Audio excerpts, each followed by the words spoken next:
Welcome to International Securities Exchange's podcast series. Facilitated by renowned educators, ISE podcasts are intended to teach beginning as well as seasoned investors the ins and outs of trading. To find an updated list of podcasts, please visit www.ise.com/podcasts. Please be sure to listen to our important message following this episode regarding the risks of investing in exchange-traded options. And what's interesting, if you look at the commodities market now from where it is, it's obviously we've rallied here. We've had a bit of optimism over China and a big and a move back up in commodities. If you look at where this is, look at this chart. These are Fibonacci levels on here, and this black one is 50%. So it's retraced 61% of its move since it started in 2001. Here, it's backed up. It's now right around 50%, which means if the global economy surprises again on the downside, guess what? Commodities can come down another 50%, 50, and get back to where they were in 2001 when this whole move started. It's not out of the ordinary to say that, you know, when things change in a big way, asset markets retrace 90 to 100% of their move. And if they do, guess what that does for the U.S. dollar? This is the U.S. dollar on the same chart, just overlaid. U.S. dollar. Here's where the bear market started in the U.S. dollar. Here's where the bull market started in commodities. The U.S. dollar drove this stuff. The U.S. dollar was the liquidity going out around the world to fund this move. All right? Just so happens the commodities broke at exactly the same time the U.S. dollar bottomed. And they're moving in mirror image. So this is that global macro flow. All of it, you can see all of it right here in one chart. So just follow this chart. Just pull these weekly charts up if you want. You can even do it daily. You're going to see a similar correlation. So if there's one chart you want to watch for global macro flow, just watch this one. This tells the story. And if things start to change in the background, and this starts down again, and this starts up again on some major global macro event, guess what? This could fall another 50%, which means this could go up another 50%.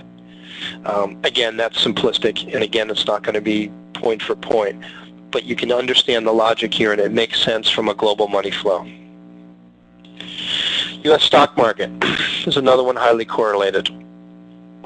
But one of the points I want to make here is the stock market. This is the stock market in black, the U.S. dollar index here in red. Stock market actually broke down before the U.S. dollar bottomed. And one of the reasons that is because stocks tend to discount a little better than any other market. But they are the risk asset class, so it's also key to watch. U.S. dollar move lagged this.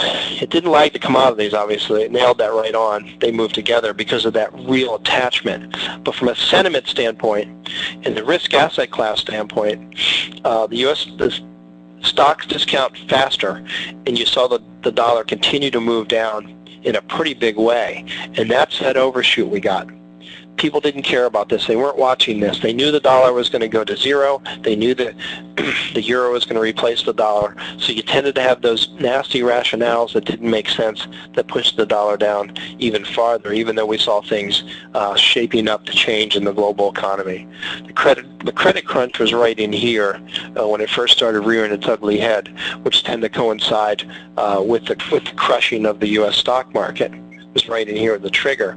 But again, people didn't realize that, hey, the credit crunch is a game-changing event for the dollar, so you tended to have that overshoot. Those analysts that were doom and gloomers on the dollar because of the credit crunch were right for a little while, and then things changed in a big way, and money flow started changing the game as commodities broke and the U.S. dollar rocketed. Simple correlations that you can look at. Last one, and I'll get to Steve. Sentiment. Japanese yen is really been a good driver of sentiment because of the low interest rates people have borrowed yen. And I just want to show you what's called this open interest extreme we watch. We watch it in the yen more so than the other currencies. Going along in 1990s, Asian financial crisis was right in here on Japanese yen back in 97, 98. Massive Asian financial crisis. We've seen some of this before.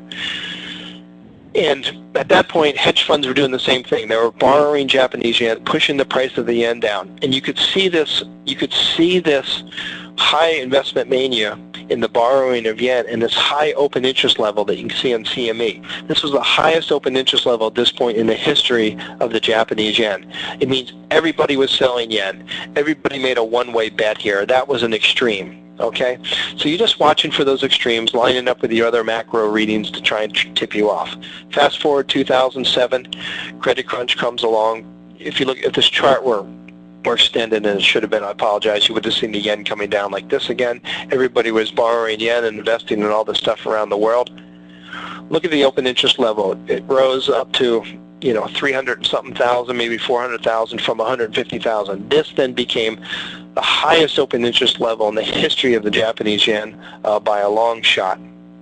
Then we had the credit crunch, and people had to repay those Japanese yen loans, borrowing, and the yen rocketed. This isn't necessarily the way to play the yen, but to show you that your sentiment is lining up with the other things that you're looking at. That's the way we look at sentiment from a quantitative standpoint, and it's an easy quantitative approach I think you can use. I think I've covered that. I won't go into that too much further. Just want to show you this chart. We put this together today and sent to our subscribers today. Just showing the U.S. stock market, topping in here, Dow Jones Industrial Average topping in here, and just showing the relative strength index. It's a technical view, making the point that the U.S. stock market has retraced 27%. People think it's going to retrace at least 30% in this move. It's a corrective move. Some people think the bull market's in place and it's going to continue to up. Point we're making is 27% retracement from a technical standpoint really meets a corrective retracement. Could go higher in here, but just be careful because we're seeing some resistance here on the RSI. And again, this is a longer-term weekly chart, and these are some of the the basic type of technical analysis we do to kind of continue to support our story or validate or invalidate our story. Real quick to Steve, we think China's going to disappoint. We don't think with a 23% decline in exports and a decline in imports, which means they're not buying from the other Asian countries, we don't think that spells growth. We think the stimulus has been front-loaded in China. It's been real. The numbers are real, but it's front-loaded, and we think it's infrastructure spending. We think China is laying the groundwork for a V-type recovery in the global economy. They're building more infrastructure, and they're adding more to their export capacity. The reality is, we think the reality is the U.S. consumer game has changed, and that export is not going to return. And if it doesn't, China has thrown a lot of good money after bad in here in the stimulus process. So we still are holding out the idea that China is going to disappoint in a very big way, and it's going to lead to another break in stocks as we showed you. And if it does, we think the euro is in trouble because the euro is the flip side of the dollar index, as you saw there. It's the other alternative to the dollar. There are specific reasons Europe is going to be in trouble, really, because Germany is a major exporter, and it is the core of the euro, and Germany is in trouble if this export models are in trouble, and we think they are. Australian dollar could also be in big trouble. As we said, commodities have another 50% to fall. If we were to put an Australian dollar chart up there against commodities, you'd also see that almost track right on the button. So those are our views of what we think could happen, again, longer term, based on what we're seeing in here. And Steve will show you ways to play, you can play these types of views using a couple of the ISE options. Thank you for listening to our podcast. To find more podcasts on options, stocks, alternative markets, and market data, please visit www.ise.com/podcasts.